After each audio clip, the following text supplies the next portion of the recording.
საქართველოს პროკურატურა მედიის მიერ გავრცელებულ ინფორმაციაზე პირველ კომენტარს აკეთებს, როგორც უწყება ინტერპრეს ნიუს უცხადებს პოლიციელების მიერ ჩადენილი დანაშაული, რაზეც მედიის მიერ გავრცელებულ ინფორმაციაშია საუბარი 2022 წელს მომხდარ ფაქტს შეეხება. გავრცელდა TV პირველის ანონსი პოლიციაში ჩადენილი დანაშაულების შესახებ, რომელზეც მოგმართეს ნოდარ მელაძის შაბათიდან. მიუხედავად იმისა, რომ მას მივაწოდეთ ინფორმაცია, რომ საქმე ეხება 2022 წელს მომხდარ დანაშაულს და დანაშაულის ჩამდენი სამივე პოლიციელი დაკავებულია, სამწუხაროდ ეს ინფორმაცია მან გადაცემის ანონსში არ ჩასვა, აცხადებენ პროკურატურაში. ცნობისთვის TV პირველმა ნოდარ მელაძის შაბათის ანონსი გავრცელა, რომელიც პოლიციელების მიერ ჩადენილ ძალადობის ფაქტს ასახავს. ტელეკომპანიის ინფორმაციით აღნიშნული ძალადობის კადრებს პოლიციელები იღებდნენ და საერთოდ ჩატში აგზავნიდნენ.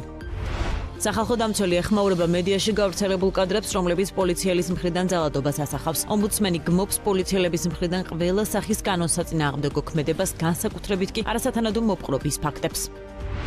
თბილისში 13 ივნის მომხდარი ტრაგედიიდან 11 წელი გავიდა. თბილისში ვერეს ხეობაში მომხდარმა სტიქიამ 22 ადამიანის სიცოცხლე შეიწირა, 2 დაკარგულია. სტიქიური უბედურება 2015 წლის 13 ივნის გვიან ღამით დაიწყო. მთლიანად დაიტბორა სვანიძის ქუჩა, სანახევროდ დაინგრა ვაკე საბურთალოს დამაკავშირებელი ესტაკადა, წყალმა დაფარა გმირთა მოედანი და მზიურის პარკი. წყალდიდობის შედეგად თითქმის მთლიანად განადგურდა თბილისის ზოოპარკი. უსახლკაროდ რამდენიმე ათეული ოჯახი დარჩა. მდინარე ვერეს ადიდება ბეთანიის გზაზე წარმოქმნილმა ძლიერმა მეწყერმა გამოიწვია.